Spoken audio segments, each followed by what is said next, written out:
یوسرا ڕەجەب کەمەر کاندیدی سەربەخۆ ژمارە 23 لە بازنەی 5 پارێزگای سلێمانی. پێشووتر من 4 ساڵ لە پەرلەمانی عێراقدا ئەندامی ئەنجومەنی نوێرانی عێراق بووم. بە خۆشحاڵیەوە یەکەم ژنی ئازادی خواز بووم لە مێژووی پەرلەمانی عێراقدا و لە مێژووی عێراقدا کە من بووم بە ئەندام لەو پەرلەمانە. لەوێ ئێمە بۆ خۆمان ئەتوانم بڵێم جێدەستمان دیار بوو لەوەی کە قەزیەی ژنمان بەڕاستی کردبوو بە کەیسی خۆمان و داکۆکیمان لە مافی ژن ئەکرد و لە مەسلەی ئەوەی کە ژن بگا بە خاوەن بڕیار لە کایە سیاسیدا و هەروەها بگاتە پێگە و ڕێگەی خۆی و ژنان چۆن بەرگری لە خۆیان بکەن وەکو ئینسانێک نەک وەکو ئەوەی کە سەیری ئەکرێت وەکو نیوە ئینسانێک. بەداخەوە دەتوانم بڵێم هێشتا ئەگەر چی لە هەرێمی کوردستاندا ژنان بۆ قەزەی ژن بە شێوەیەکی شکلی پێشکەوتون، بەڵام لە ناوەڕاست و خواری عێراقدا تەنانەت ئەوەشە نییە، بەڵکو قەزیەی ژن یاخود مەسلەی ژن لە بارودۆخێکی زۆر خراپدایە. ئێمە کارمان زۆرتر لەسەر ئەوە کردو چکە بوون بۆ خۆم بەرپرسی مەلەفی کەم ئەندامان و ژنان و منداڵان بووم لە لیژنەی مافی مرۆڤدا. زۆرێک لەو کارانە لەسەر یا ئیشمان کردووە، هەروەها مەسلەی حەضانە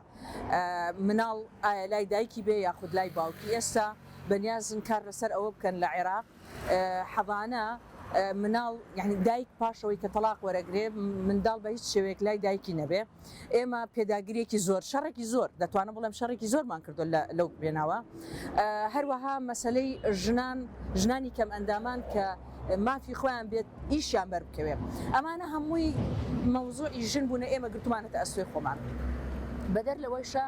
مافەکانی تری گەلی کورد مافە دستوریەکانمان شەڕمان بۆ قوتی خەڵک کردووە لە عێراقدا، شەڕمان بۆ گێڕانەوەی مافە ئەو مافانەی تری مەسەلەن حتا مادە 140 کارمان لەسەری کردو. بەداخەوە لێرەدا هێز هەیە باسی کوردبوونی خۆیەکە، باسی دەوڵەتی کوردیەکە لەوێ لە بەغداد سازشی لێ کردووە لەسەر کۆمەڵێ پۆست و پلە و پارە و ئەو شتانە. ئێمە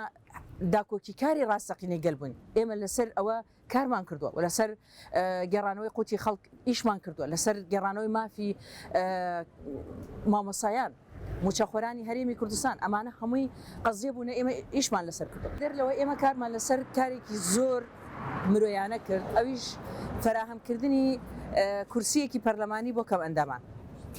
ئەو بابەتە بۆ خۆی بابەتێکی ئینسانی بوو. یعنی بۆ نمونە ئەگەر کەم ئەندامان ئەو کاتە کورسیان هەبوایە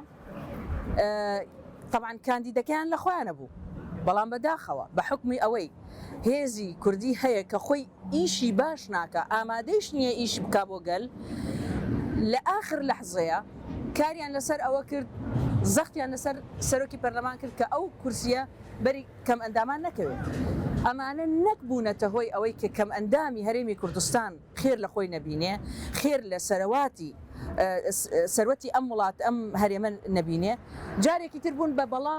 بۆ ئەو خەڵکانەی کە لە کەم ئەندامن و لە خوار و ناوەڕاستی عێراقا. بەڵام ئەمە ئەوە ناگەێنێ ئێمە کۆڵ بدەین، بەڵکو ئەمانە بوون هاندەری ئێمە کە جارێکی تر خۆمان هەڵبژێرینەوە و تەواوکەری ئیشەکانمان بین. ئێمە ئەو کارانی کە ئیشمان لەسەر کردووە بە هیچ شێوەیەک جێ نایڵین بۆ کەسێک کە دڵنیاین 100% ئەگەر تێکی نەدا باشتری ناکەم. جگە لەوەشە ئێمە مەلەفی نەوتمان هەیە. من بۆ خۆم چەندین جار مداخەلەم کردووە لەسەر مەلەفی نەوت. ئەسڵەن جێگری دووەمی سەرۆکی پەرلەمان کاری لەسەر ئەوە کردووە مداخەلەکەی من بسڕێتەوە بە هەزار یعنی شەڕ و بە هەزار ئەوەی کە مەسەلەن ناڕازێتی بوون ئەنجا دووبارە کراوەتەوە ئەو مداخەلانەمان. ئەمە بێجگە بابەتێکی تر کە ئێمە بۆ خۆمان باوەڕیمان بە ئاشتی پێکەوە ژیانی گەلانە. کارمان لەسەر ئەوەش کردووە دیسان لەوەشە ڕێگری بوونە، هەوڵیان داوە کە ئێمە نوێنەری ڕاستەقینەی گەلی عێراق نەبین بەگشتی، بەڵام نەیانتوانی بە شکستیان هێناوە. ئێمە زۆر جیاوازکرا مداخەلەمانە کرد، لێمان نەدرا، قسەمان پێکرا، هجوومیان لەناو پەرلەمانە چەندین جار مداخەلەم کردووە، فراکسیۆنی پارتی بە هەر ڕاهاتوون منش بەرەقی گرتوون دیفاعم کردووە. ئەشار سەڵەمە بەر ئەندام پەرلەمان بوومە لە عێراق. بەداخەوە بەردەوامبوونی هێرشەکانی تورکیا دەلالەتە لەسەر ئەوەی کە نە پەرلەمانی عێراق هەڵوێستی جدی وەرگرتووە و هەڵوێستێکی باش لە ئاستی ئەو هەموو سنوور بەزاندن و یاخود مەسەن تعداکردن لەسەر لەگەلی ئێمە لە عێراقدا کردویانە و هەروەها تەنانەت یعنی ئەنجومەنی وەزیرانش جارێکی تر بۆ خۆی طبعا لە سەردەمی ئێمە دوو کابینە سەری هەڵدا کابینەکەی بەڕێز عادل عەبدولمەهدی و هەروەها بەڕێز مستەفا کاظمی لە هەردوو ئەم کابینانە کارێکی ئەوتۆ نەکراوە و هەڵوێستێکی جدی وەرنەگراوە ئەگەر چی ئێمە فشارێکی زۆرمان کرد و فشارەکەشمان بۆ خۆی گرنگی هەبوو سوودی هەبوو هەندێک جار هەڵوێستیان ئەبوو بەڵام بە پێی پێویست نەبوو هەندێک جار ڕێکاری دوبلۆماسیان ئەگەر دەبەر بەڵام هێشتا ئەگەشتە ئەو ڕادەیە کە بتوانین تورکیا لە حەد و سنووری خۆیان ببەستین بەداخەوە من چەندین جار لە دانیشتەکانی پەرلەمانی عێراقدا باسم لەوە کردووە هانی ئەو ئەندام پەرلەمانانم داوە پێیانم ڕاگەیاندووە کاکە ئەمە بەشێکە لە خاکی عێراق بە پێی دستوری عێراقی ئێوە بۆ نمونە لە کاتی ئەنجامدانی ڕفراندۆم ئەوان وتیان بە هیچ شێوەیە قبول ناکەن چکەمە بەشێکە لە خاکی عێراق ئێستا بۆچی بێدەنگن هەروەها مەسلەی کە ئەو بەڕێزانەی ئەو شەهیدانەی کە یاخود ئەو مەدەنیانەی کە ئەبنە قوربانی و شەهید ئەبن ئەوانە هەمووی هاوڵاتی عێراقین بۆچی خوێنیان بە فیڕۆ بچێ من بۆ خۆم کارم لەسەر ئەوە کرد پێداگریم کرد لە لیژنەی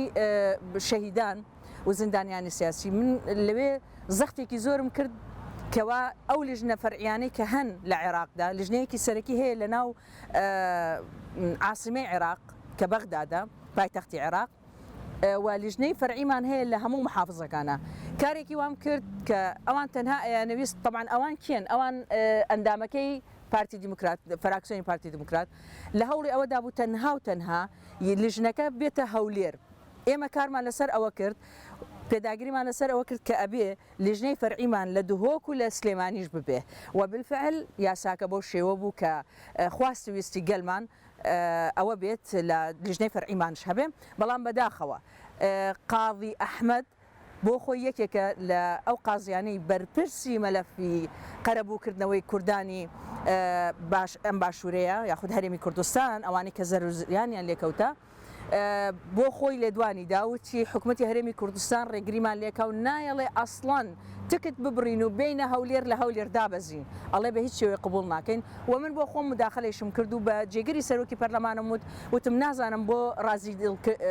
ڕازیکردنی دڵی چ دەوڵەتێک ئێوە وا ئەکەن ئەوانە گەلی ئێمن ئەوانە هاوڵاتی عێراقین پێویستەکە قەرەبوو بکرێنەوە.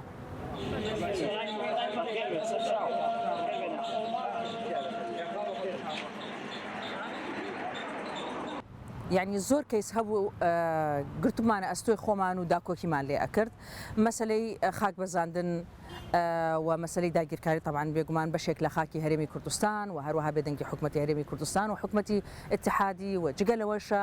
مەسلەی قەرەبووکردنەوەی زیان لێکەوتوانی ئەو هێرشانە و هەروەها